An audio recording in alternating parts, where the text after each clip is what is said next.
आपको अगले जिले में और लेकर चलते हैं आपको खगड़िया में पत्रकारों का एग्जिट पोल क्या बताता है। कुल 4 सीटें वहां पर आती हैं, तो खगड़िया जिले में कुल 4 सीटें आती हैं। यहां पर एनडीए को 3 सीटें, महागठबंधन को 1 सीट खगड़िया जिले में जाती हुई नजर आ रही है।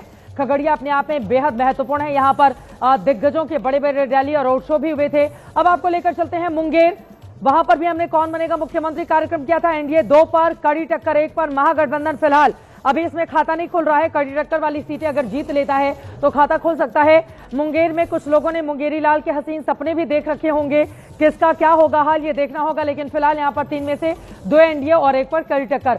अब आपको लेकर चलते हैं तारापुर। सम्राट चौधरी चुनावी मैदान में एमएलसी रहे, डिप्टी सीएम बने। सम्राट चौधरी की सीट पर क्या हाल है, मैंने इनका इंटरव्यू भी किया था, मेघा ने भी इंटरव्यू किया था। कई कड़े सवालों का सामना भी नेताजी को करना पड़ा था, लेकिन तारापुर सीट आराम से जीतते हुए सम्राट चौधरी दिखाई दे रहे हैं। बिहार में डिप्टी सीएम है, भारतीय जनता पार्टी का बड़ा चेहरा है और सम्राट चौधरी तारापुर से जीतते हुए नजर आ रहे हैं। सम्राट चौधरी के ऊपर खासतौर से प्रशांत किशोर ने कई गंभीर आरोप लगाए थे। तारापुर को लेकर भी उनको चुनौती दी थी, लेकिन फिलहाल तारापुर से आराम से सम्राट चौधरी जीते हुए नजर आ रहे हैं। और अब अगले जिले में लेकर चलते हैं मुजफ्फरपुर। लीची आपने खूब खाई होगी मुजफ्फरपुर की, लेकिन आंकड़ा देख लेते हैं। मुजफ्फरपुर में कुल 11 सीटें हैं, 5 पर एनडीए, महागठबंधन 4 पर, 2 सीटों पर कड़ी टक्कर दिखाई दे रही है। यानी कि यहां पर भी मुकाबला लगभग बराबर, थोड़ा सा एनडीए के लिए एक बेहतर स्थिति आप जरूर बोल सकते हैं मुजफ्फरपुर की 11 सीटों में भी, लेकिन यहां पर टक्कर।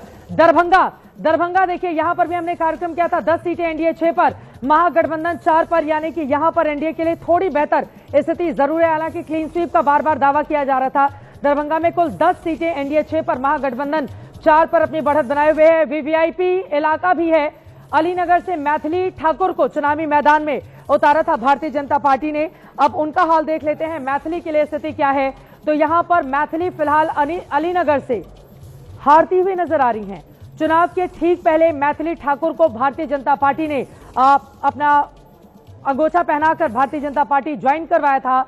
मैथिली ठाकुर लेकिन अलीनगर से हार रही हैं। और वैसे भी आपको बताते चले, आरजेडी का ये एक तरह से गढ़ कहा जा सकता है अलीनगर, और पिछली बार वीआईपी के खाते में गया था। इस बार एक ब्राह्मण चेहरे को चुनावी मैदान में आरजेडी ने उतारा है। तो फिलहाल मैथिली ठाकुर अलीनगर से हारती हुई नजर आ रही है इस समय। अलीनगर जो कि दरभंगा की एक वीवीआईपी सीट में से एक है। और अब आगे बढ़ते हुए